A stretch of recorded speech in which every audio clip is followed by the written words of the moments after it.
right, Celeste Cuffey here with Life Empowered Consulting Services, where our mission is to reach, empower, and motivate others to access and utilize their God given talents and skills, building better families, companies, and communities worldwide.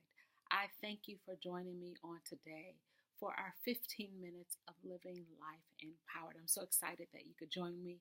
Of course, I'm excited about the topic that we're getting ready to discuss. I'm getting ready to share with you on today, and I'm looking forward to your feedback. Do not forget, although I don't consistently say this, feel free to post your comments, share your concepts, your thought processes around some of the information that I am sharing. In addition to that, if you have topics that you'd like for me to cover, if you have questions, do not hesitate to send those as well.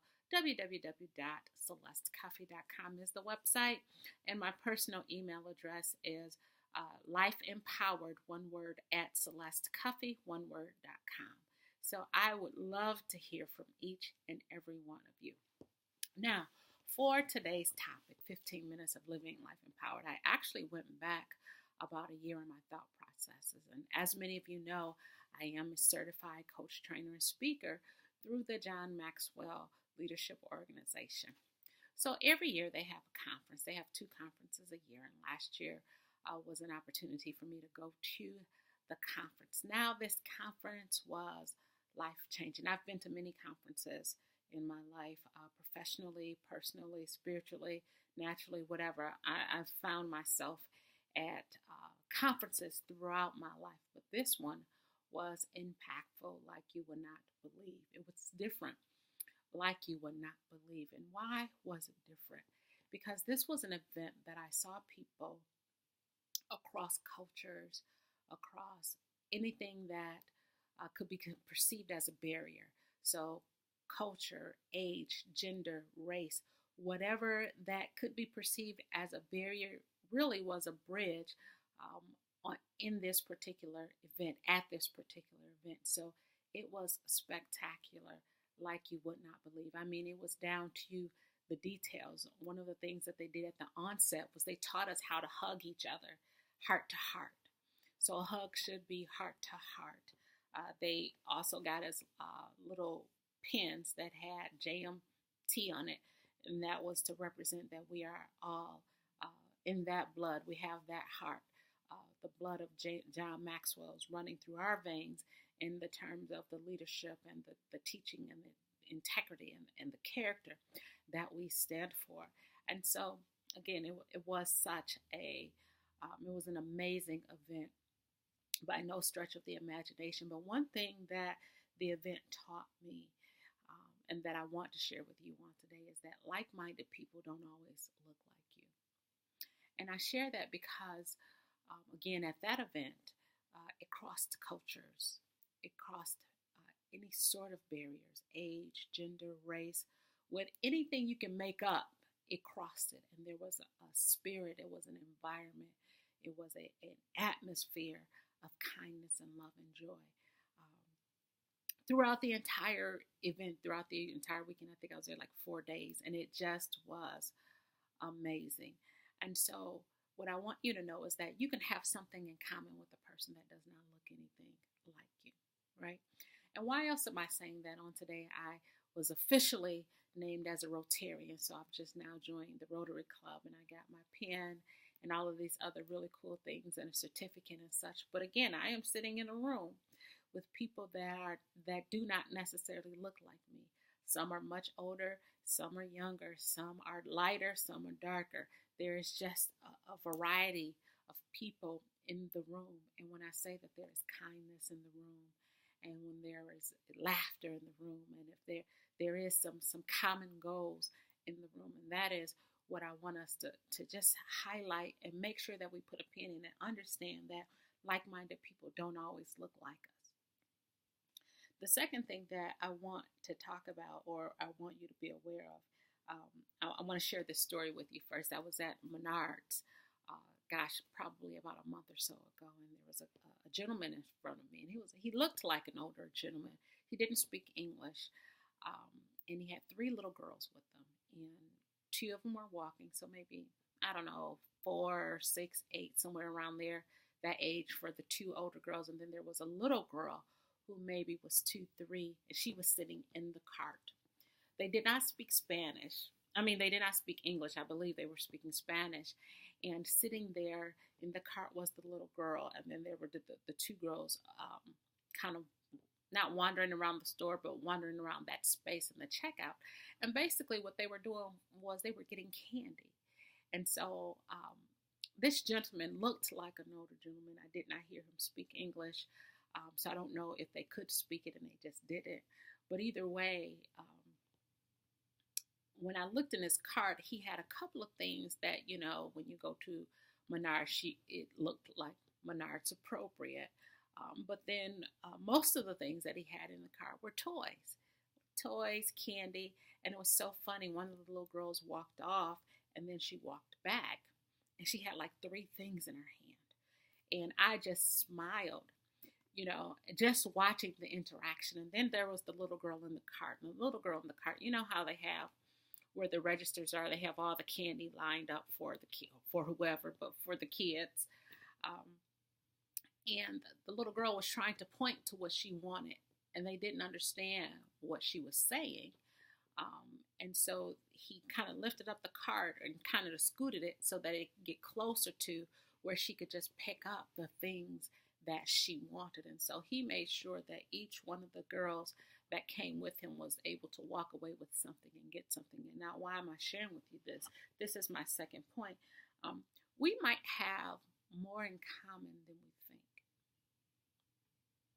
And I say that because when I think about my experiences over the last year, people that we would have initially had a first look at or first glance at and automatically thought that there was very little or nothing that we could have in common with. You'll be surprised if you have a simple conversation. And if you look for those commonalities, I think that that's a very important thing to do. We look for the things that divide us rather than the things that bridge us together. And what if we started looking for the bridge? And I cited the situation in the store because I looked at this man and I thought he's doing the same thing that we're doing. We just want to provide for our families. We want our kids to have more than us. We want our kids to have better than us. What's wrong with that? Is it because they're a different nationality? Do they not deserve that? Because they don't look like me, do they not deserve that? That would be silly. Yes, I know it would be. And that is my point. And the other reason why I'm sharing this timing is that I just witnessed, it's been all over the news lately, the 2 gentlemen that were arrested in the Starbucks for doing nothing. And that's sad because, again, we are just looking on the inside. We're looking on the outside and we're making assessments. And so here are the questions that I have for you that I want you to ponder and I want you to consider. What emotional baggage are you carrying? What's caused you to distrust? What has happened in your life prior to today and an interaction with a person today that has caused you to be distrustful of the person today? What happened yesterday that the person today is being penalized for? Have you ever I remember growing up as a kid and being in class, and if one person got in trouble in the classroom, the whole class got in trouble. And how unfair I thought that was. Why should I be penalized for something that somebody else does? And it's so funny that I say that, and it's such a simple analogy, but the reality is this. We penalize people every day for things that they didn't even do. They did not partake in. They don't even know about, but yet because of our own emotional baggage, we're penalizing them. And so I know some of you are saying, Celeste, that sounds real good, but how do I protect myself?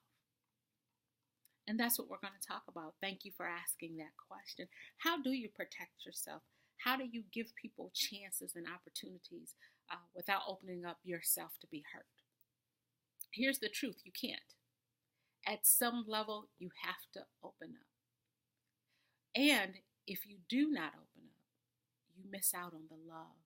You miss out on the compassion. compassion. Yeah, you might miss out on the hurt too, but guess what? The power of love is so strong that it will outweigh hurt every single time. And so when you close yourself up to protect yourself from being hurt, you're also guarding yourself from being loved. And I gotta believe that that's not what you want to do. So what do? What do? You allow time to teach you some things. So that's the first thing that I say. Sometimes we move too fast and too soon. Let time do what it does. Okay, so that's the first thing. Give us the opportunity, give us the benefit of the doubt. In the banking world, I used to be taught 3 strikes. 1 exception, okay. 2 exceptions, maybe okay. But 3, that's a flag, that's a no. So give yourself some guidelines to manage by. So that's the first thing. 2, the second thing is don't give it all at once, right? Don't jump in too fast, too soon. Don't just jump in the 20 feet of water, especially if you haven't learned how to swim in 4 feet of water. Practice. Make your way down. Practice. Time. Use it. Set guidelines for yourself. Set goals for yourself. Set boundaries for yourself. And then the last thing that I want to share that is very important that you do is go in with the right expectations. Go in with the expectation that I'm not going in here to be hurt. I am not going in to tear down. I'm going in to build. I'm going in to be built. And when you go in with the right attitude, when you go in with the right expectations, not only do you have it here internally, but have it here in your mind, have it here in your mouth, and allow all 3 of those things to line up. And then be very aware when there are disconnects. But you have to open up. You have to take a chance. And guess what? Somebody's taking a chance on you too. So I wanted to make sure on today that I share with you really those couple of things. The first thing being that like-minded people don't always look like you. The second thing is that we may have more in common than you think we do. And then, the third thing or the next set of things is protecting yourself, right? And how do you do that? You allow time to teach you some things. How do you do that? You don't give it all at once. Use that time. And then the third thing is to go in with the right attitude and the right expectation. And that's going to make a world of difference. I promise you it will. But you have to get into the habit. You have to form the behaviors. And it will make a difference. So if you were to ask me today, what would the life empowered moment be? It would be simply this. Give me a chance to love you. Give me a chance to be kind to you. And do the same for others. So this is Celeste Cuffey here with your Life Empower Moment. Again, visit my website, www.celestecuffey.com. I'd love to hear your feedback, your questions, your comments. If you are looking for some additional support and some training, that is also what I do. I'd be more than happy and honored to serve you. Feel free to give me a call, 414-939-5327. Thank you so much for your time. And do not forget, live life empowered. Take care. Goodbye.